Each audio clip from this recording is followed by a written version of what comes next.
Hello, and welcome to this Australian-New Zealand Women's Declaration International webinar for August 2024.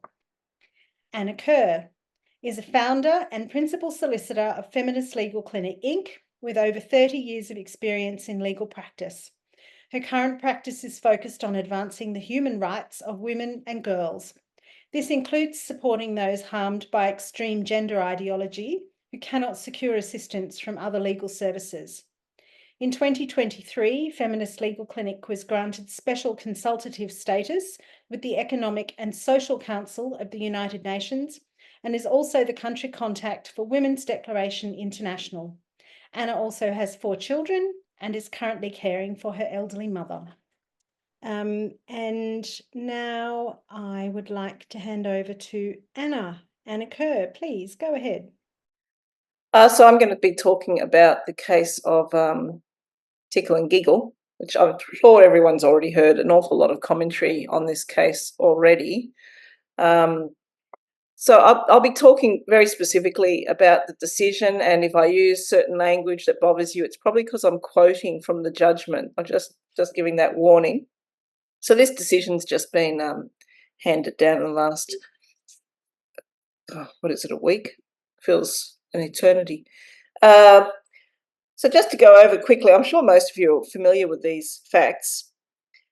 This is the case involving Giggle and Sal Grover.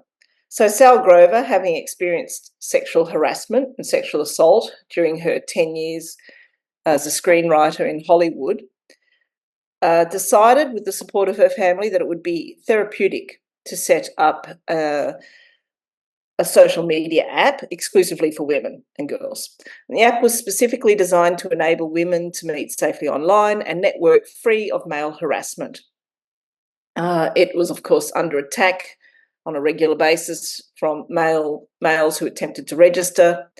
But despite all that, it managed to accumulate about 20,000 users by 2021. Now, Roxanne Tickle, who's the applicant in this case, was a person who had various genital surgeries in October 2019. And then in accordance with Queensland law, Tickle's birth certificate was reissued with a female sex marker on the 18th of September 2020. These are facts taken from the judgment, by the way. In 2021, Tickle registered as a user with the Giggle app, having passed the gender detection system, only to be subsequently blocked and excluded some months later during a manual review of user profiles conducted probably by Ms. Grover herself as CEO of Giggle. And Tickle was at that point identified by Ms. Grover as being male. So Tickle then made complaints, sent emails and calls to Ms. Grover that weren't really responded to, and so then lodged a complaint with the Australian Human Rights Commission in December 2021.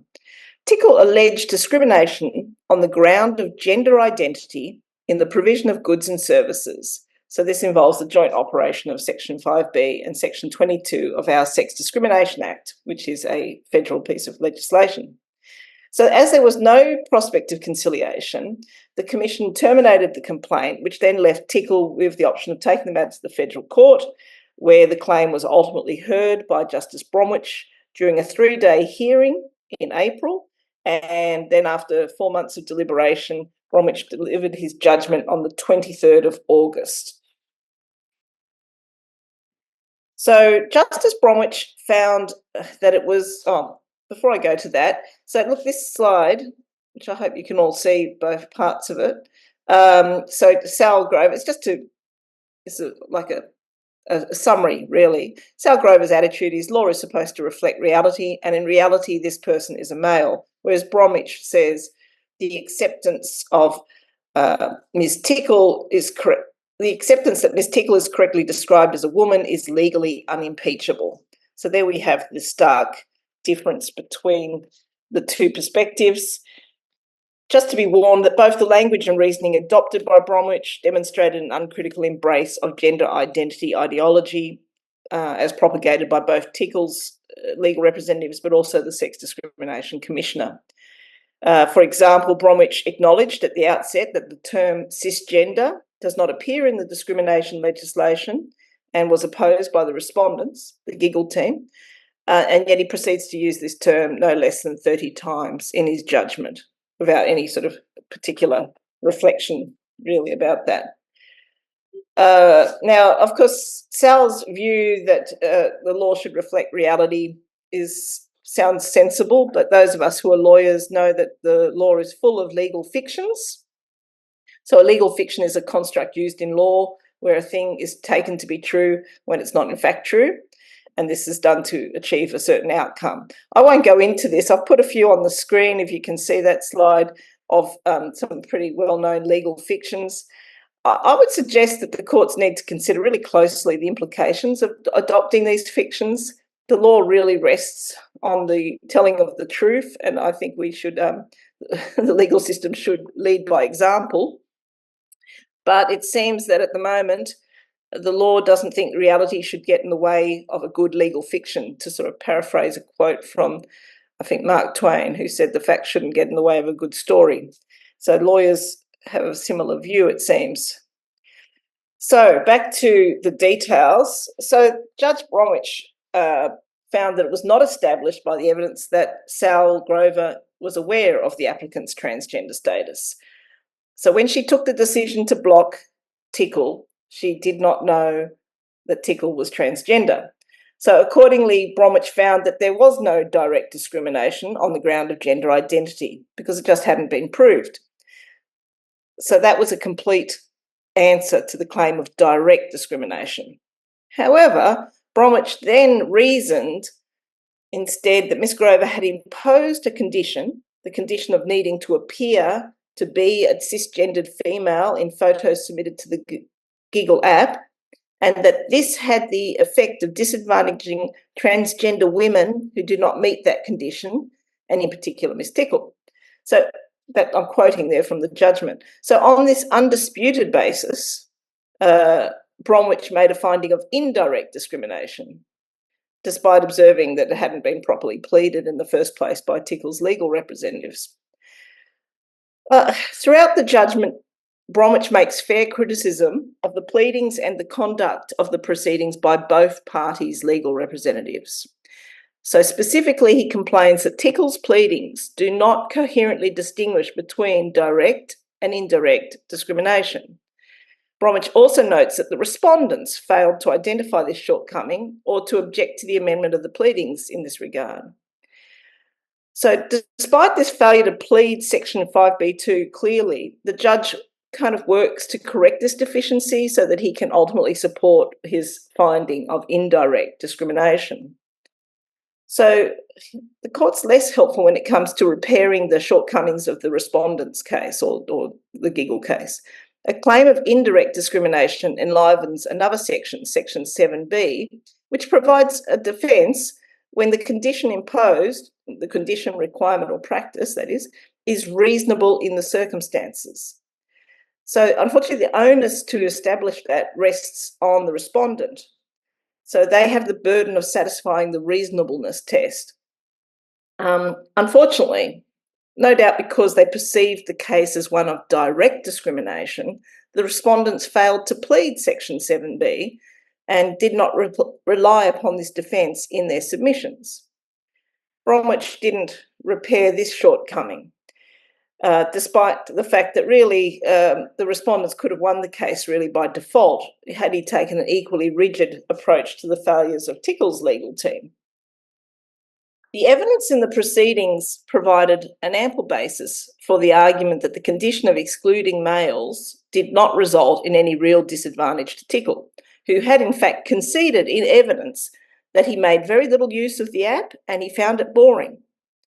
Furthermore, multiple affidavits tendered into evidence by the respondents, which appear to have been dismissed in a rather cavalier fashion by Bromwich, but they all provided extensive support for a finding that the condition imposed was proportionate and reasonable to ensure reliably safe single-sex spaces for women free of male harassment.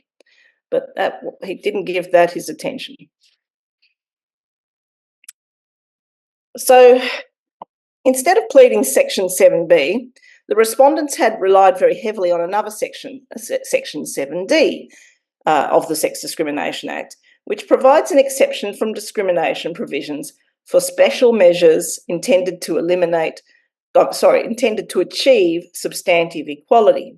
This section enacts Article 4 of CEDAW and makes provision for affirmative action provisions. In other words, you can have discriminatory provisions where they're intended to help a disadvantaged group achieve substantive equality.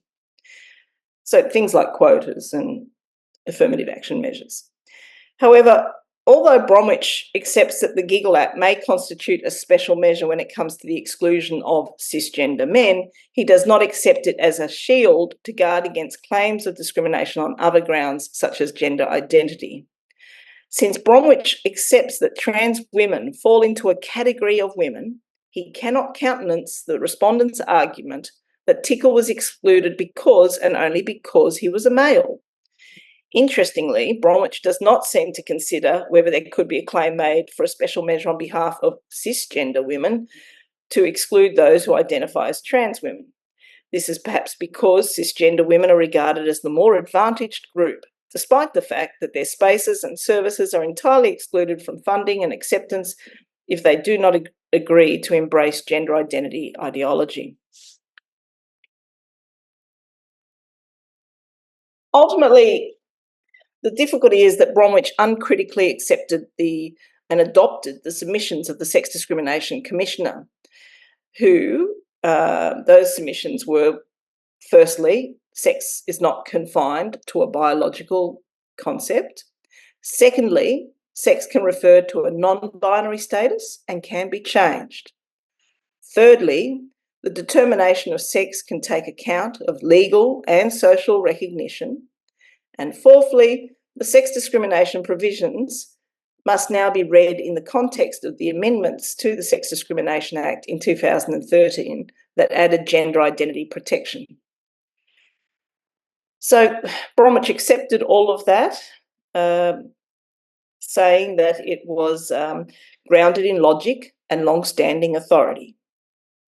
In contrast, Bromwich finds the expert reports relied upon by the respondents, the Giggle team, as to the immutable nature of sex from both scientific and philosophical perspectives, with reports from both evolutionary biologist Colin Wright and academic Kathleen Stock, to be of no use to the respondent's case. Bromwich also rejected journalist and author Helen Joyce as an expert. He rejected her as an expert altogether, despite her having authored a book on trans when ideology meets reality. But he found that she had no formal qualifications of relevance. He stated instead that she is entitled to her opinion, but it is of no assistance to the respondent's case or to this court. So I suppose we should be grateful for this small concession that she was entitled to her opinion, because we're increasingly in an environment where we feel as if we're not entitled to an alternative opinion on this subject. Increasingly, we're being told that dissent on this topic can constitute hate speech. The respondents, when I say the respondents, I'll just say the Giggle team. The Giggle team also tendered 14 affidavits of lay opinion, ordinary people's opinions as opposed to experts, often on the crucial importance of female spaces, and these were similarly dismissed by Bromwich as having no bearing on the matter. There was no cross-examination of any of the respondents' experts or lay witnesses. Instead, the court relied on case law going back over 30 years, which Bromwich states has broadened the concept of sex, leading him to claim the acceptance that Ms. Tickle is correctly described as a woman is legally unimpeachable. Strangely, Bromwich didn't enter into any detailed analysis of the case law in question, despite it really being at the crux of the case. He just simply accepted the submissions of the Sex Discrimination Commissioner, and we're really left curious whether he had an independent view of the authorities cited. Of course, there is another section of the Sex Discrimination Act which was completely, was not pleaded and received no attention in the judgment, and that is Section 32, which states that discrimination provisions do not apply to the provision of services, the nature of which is such they can only be provided to members of one sex. I would think that that could provide specific protection of the kind needed by the respondents, but this provision was, of course, going to be rendered inoperable by a finding that Tickle was a female.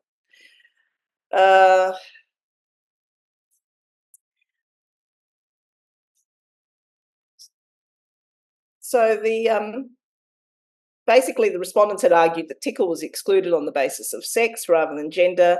That argument was rejected because Tickle was accepted as being a woman and that his claim was on the basis of gender identity. Tickle was not claiming to have been treated less favourably than a man. Tickle was complaining about being treated as if he were a man. So a key defence of the respondents was to challenge the constitutional authority for the 2013 amendments to the Sex Discrimination Act, which introduced the protection of gender identity.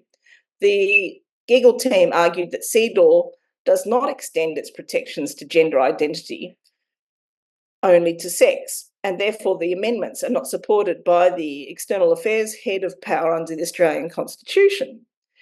But Bromwich found that CEDAW just wasn't relevant at all because the Convention does not extend to protecting one category of woman from another category of woman. And because he'd found that Tickle was a woman, therefore it had nothing to do with CEDAW. Instead, Bromwich referred to the fact that the gender identity provisions are supported by the more broadly worded Article 26 of the International Covenant on Civil and Political Rights. This article protects against discrimination on various grounds, including other status, which Bromwich was convinced does include gender identity. So he dismissed the respondents' arguments that Article 26 is too general and vague to be relied upon and accepted that. In any case, Bromwich also found that Giggle is a trading corporation. And in fact, as a trading corporation, the Commonwealth can make laws in relation to it under another head of power under the Constitution, really rendering all these arguments in relation to the external affairs power somewhat redundant. There was a second constitutional argument that was put. This one, it related to there being an inconsistency between the Federal Sex Discrimination Act and state laws which allow for change of sex on birth certificates. The idea is if there's a state law that's inconsistent with the Commonwealth law, then it's going to be invalid to the extent of that inconsistency. So the Giggle team argued that, in fact, being able to change sex created an inconsistency with the protections of sex under the Sex Discrimination Act.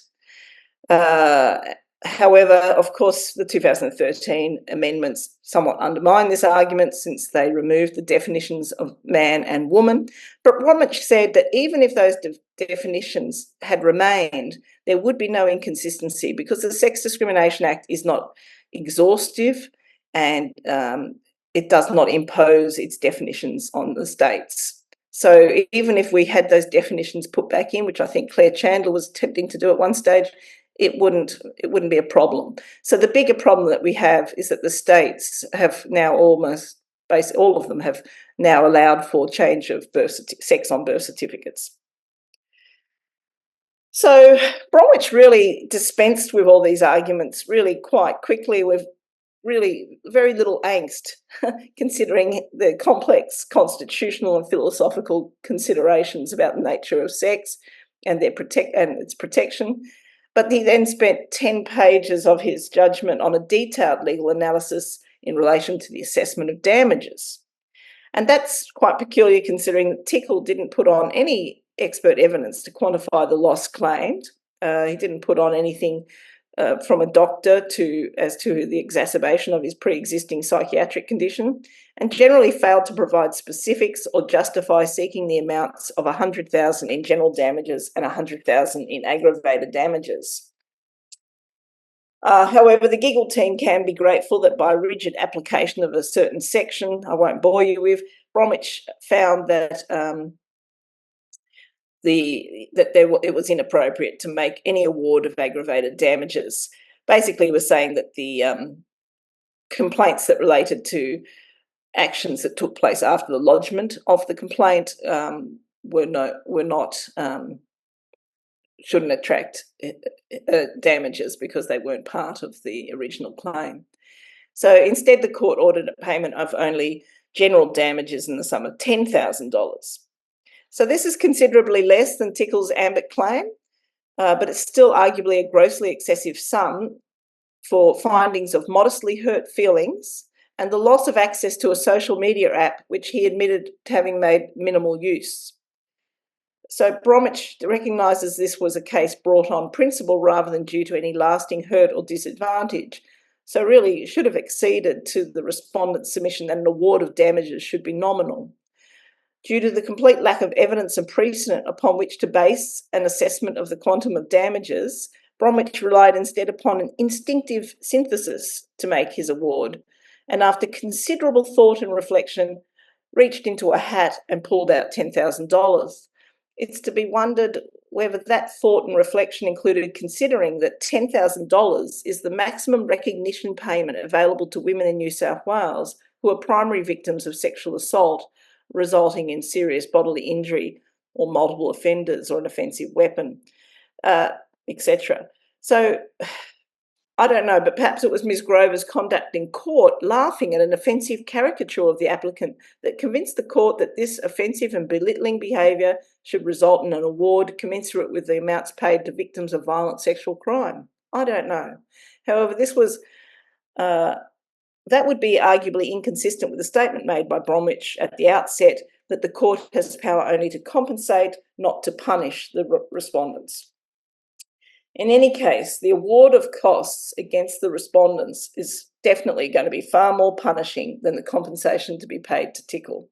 And these awards are awarded by the court despite not having been originally sought in the applicant's pleadings, and they're only partially capped. The cap of $50,000 only extends to the work that is involved in the constitutional and statutory construction arguments, not to all aspects of the case.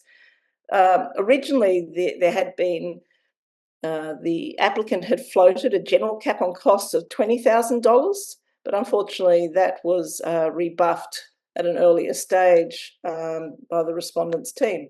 Sensibly, Bromwich declines to order a forced and insincere apology or to order Tickle's reinstatement to the now defunct social media app.